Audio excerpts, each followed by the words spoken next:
Salam Ibu Bapak, Saudari yang dikasihi Tuhan Yesus Kristus. Puji syukur kepada Tuhan, saat ini kita berjumpa kembali dengan saya, MPS, melalui program pesan suara 5 menit via YouTube. Hari ini yang ke-106 dengan tema Hiduplah dengan Rukun. Sebelum mendengarkan firman Tuhan, mari kita berdoa.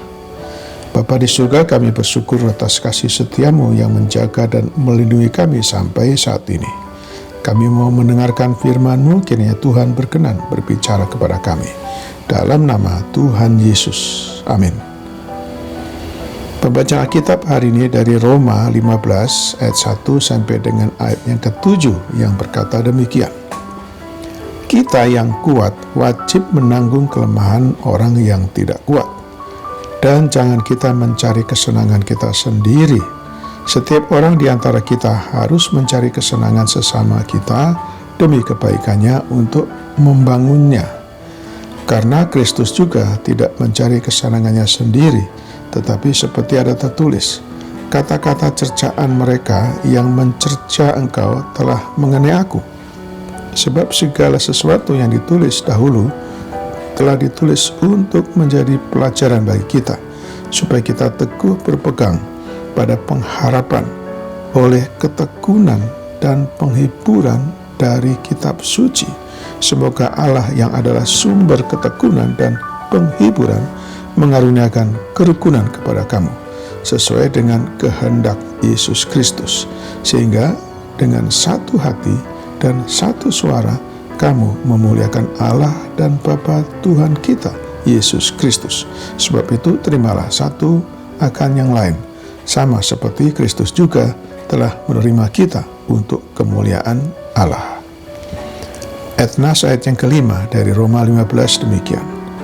Semoga Allah yang adalah sumber ketekunan dan penghiburan mengaruniakan kerukunan kepada kamu, sesuai dengan kehendak Kristus Yesus. Saudara yang dikasihi Tuhan, dalam kehidupan bermasyarakat, setiap orang harus hidup rukun satu sama yang lain. Itulah sebabnya di setiap lingkungan di mana kita tinggal, dibentuklah RT atau rukun tetangga dan RW, rukun warga. RT dan RW adalah satu bentuk organisasi masyarakat yang dibuat berdasarkan pembagian wilayah. Tujuan dibentuknya RT dan RW adalah untuk menumbuhkan kerukunan antar warga dalam lingkungan kecil. Mengapa kerukunan itu penting? Sebab bila setiap warga memiliki hubungan yang dekat, saling bekerja sama, dan saling tolong-menolong, terciptalah rasa tenang dan tentram. Dalam sila ketiga Pancasila, butir ke-6 juga ditegaskan tentang pentingnya sikap mengembangkan persatuan atas dasar Bhinneka Tunggal Ika. Ini berbicara tentang kerukunan hidup antar warga negara. Sekalipun kita memiliki latar belakang yang berbeda, ras, suku, agama, dan sebagainya. Tuhan pun tidak menghendaki orang percaya hidup dalam perpecahan dan perselisihan satu sama yang lain, karena kita semua adalah satu dalam keluarga di dalam Kristus, warga kerajaan surga. Karena itu kita harus menjaga kerukunan hidup antar umat Tuhan. Hal ini juga yang menjadi pokok doa Kristus kepada Bapa, supaya mereka semua menjadi satu, sama seperti Engkau ya Bapa di dalam aku dan aku di dalam Engkau, agar mereka juga di dalam kita. Tertulis dalam Yohanes 17 ayat 21. Alkitab secara jelas menyatakan bahwa kerukunan di antara jemaat Tuhan adalah sesuatu yang baik, indah, memiliki nilai istimewa di pemandangan mata Tuhan, sesuatu yang dapat menggetarkan hati Tuhan untuk bertindak menolong dan memberikan apa yang umatnya perlukan. Jika dua orang daripadamu di dunia ini sepakat meminta apapun juga, permintaannya mereka itu akan dikabulkan oleh Bapa-Ku yang di surga. tertulis dalam Matius 18 ayat 19. Pemazmur mengungkapkan, sungguh alangkah indahnya dan baiknya apabila saudara-saudara diam bersama dengan rukun.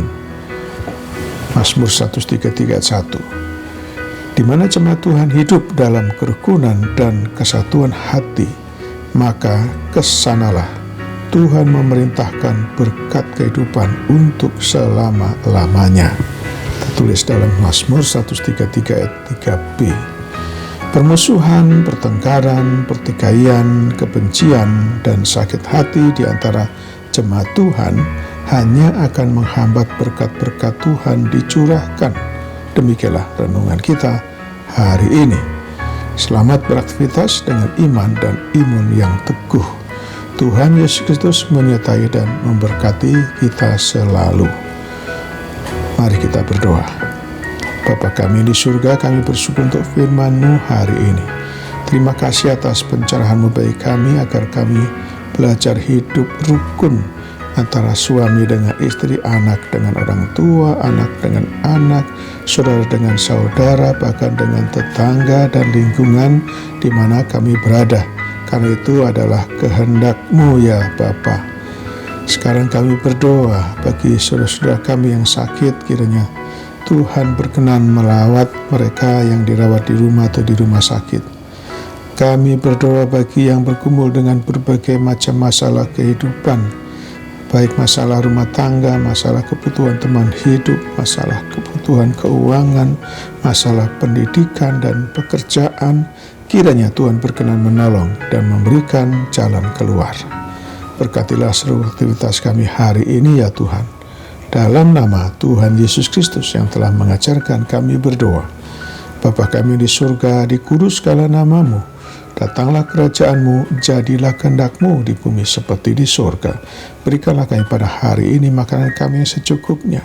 Dan ampunilah kami akan kesalahan kami, seperti kami juga mengampuni orang bersalah kepada kami. Dan janganlah membawa kami ke dalam pencobaan, tetapi lepaskanlah kami daripada yang jahat. Karena Engkaulah yang punya kerajaan dan kuasa dan kemuliaan sampai selama-lamanya. Amin. Sekarang terimalah berkat dari Tuhan.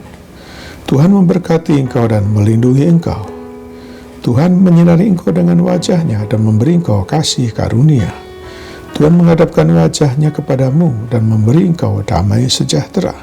Berkat anugerah dari Bapa Surgawi, cinta kasih karunia Tuhan Yesus Kristus, dalam persekutuan dan penghiburan dari Roh Kudus, menyertai kita semua dari saat ini sampai selama-lamanya. Amin. Sampai jumpa.